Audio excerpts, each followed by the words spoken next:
Hello everybody, I welcome you all to today's video. Today we are going to see a very important and a very recent topic that has come, that is the University Grant Commission regulations that has come out on the 7th of November, which was then again published on the 15th of November. So what does this particular regulation say? It talks about the PhD minimum requirements, right? So it's the minimum standards and procedures for the award of PhD degree. There are a few changes in this particular regulations that has come out. So today we are going to see all of these changes. What are the important takeaways that any person who wants to do a PhD or is already doing has to take? So come, let's start the topic. I am Dr. Vaishali, Academic Specialist at Biotechnica. So today, first we are going to see the letter that has come out. The letter has come out on the 14th of November, which talks about, again, the UGC minimum standards and procedures for the award of PhD. So basically, this is going to talk about the higher education institutes or the HEIs. So come, let's start with our actual regulation, right? So first, the regulation, this is the regulation that has been given by UGC, right? So first we have everything in Hindi, followed by English. Yes, so it starts from here, right? So in this regulation, we have a lot of things that we're going to cover as of today: the eligibility, the duration, and what about the supervisors, and also about doing a part-time PhD, and what are the coursework requirements of a PhD. So all of these we're going to look today. So let's start. So starting first with this particular notification. So here, this notification is going to be applicable for every university that is established or incorporated by the Central Act, right? So, and next they've given the definition of all of these, whatever terms are going to be used in this particular regulation. Next is we are going to see the eligibility criteria. Now, what is this eligibility criteria? First, so if you are a student who has completed your 1 year or 2 semesters of master's degree after completing your 4 years or 8 semesters of bachelor's degree, then you are eligible to apply for PhD in these universities. Or if you are a 2 year or 4 semester master's degree, and if you're a 3 years bachelor's degree, then as well you can apply for this PhD, provided you have at least 55% marks in your aggregate, right? So, or equivalent grade. So even people who have qualified from foreign educational institution can apply for PhD here. And the relaxation for this whole thing is 5% marks or its equivalent grade may be allowed, especially for people from SC, ST, OBC background, or differently abled or economically weaker section. So these are the exceptions where a 5% of relaxation is given in the aggregate of 55% marks. Next, so the next important thing that has come up with in this particular regulation is that even if you finished your UG, that is your 4 years or 8 semesters bachelor's degree program, but with a minimum qualification of 75 marks in aggregate or its equivalent grade. So this is something new that has come up in this regulation, right, where you need to have, you can join for a PhD after your UG, but your UG has to be a 4 years or a 8 semesters degree, and you should have a minimum aggregate of 75%. So here as well, there's a relaxation of 5% marks for SC, ST, OBC, differently abled and economically weaker section. So here, so UGC has talked only about the qualification necessity that the university can have, but the university can themselves also have their own bars. Like, for example, you should have had, a good research work in your UG, or maybe a publication in your UG. So these are few of the things that the university can play around, but this is the regulation given by UGC itself. Second, so the next qualification is that if you have finished an MPhil program with 55% of minimum 55% of marks, then you are also eligible for applying for PhD. Here as well, there is a relaxation of 5% of marks to the for these candidates. right? So the next important thing that we're going to talk about is, of course, the duration of the program. So the duration of the PhD program will be a minimum of 3 years, right, including all of your courseworks, and a maximum of 6 years, right, from the date of admission to the PhD program. So it's a minimum of 3 years and a maximum of 6 years that is being told by UGC. And here as well, you have a relaxation, that is an additional 2 years can be given for students for whom the research work is getting extended.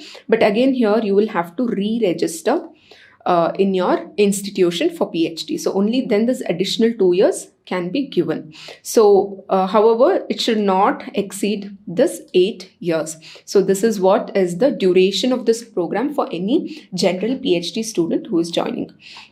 But there is also a relaxation that's given, that is for female PhD scholars and with persons with disabilities having more than 40% disabilities. So they are being given a relaxation of additional 2 years, right? So which sums up to 8 plus 2, that is a total of 10 years. So it cannot exceed 10 years for female PhD students and persons with disabilities. Now, also, it's also mentioned that a female PhD scholar may be provided with maternity or child care leave of up to 240 days in the entire duration of the PhD program. So this is also another relaxation that has been provided by UGC for the PhD scholars. Now, next is the procedure of admission. So this obviously it has the criteria can be decided by the institution itself. And however, a few of these methods are being told by the UGC. So it can be, these points can be made use by the institution. That's what it means. So first is that the institution can, so the higher education institutions, they can give PhD for people who have qualified the fellowship or the scholarship in UGC NET, UGC CSIR NET, or GATE or CED. So these are different fellowships or even any national level test based on the interview. So these are few of the scholarships that the higher education institutions can take up, and these institutions, they can also admit the students through an entrance test conducted by them. So this entrance test, although it has to have the syllabus that has 50% of research methodologies and 50% of subject specific knowledge. So this is the kind of testing that the institutions should do of the students. And the students who have secured 50% of marks in this entrance test can be called for interview. And what is with this interview? They can also be a 5% relaxation for people belonging to SC, ST, OBC or differently abled category or even economically weaker section. Now, the number of eligible students who can be called for an interview can be decided by the institution itself. However, what is being mentioned is that your entrance exams weightage should be 70%. However, the interviews weightage should be 30%. This is what is told by the UGC for the procedure for admission. However, the institutes can follow all of these but have their own limitations as well.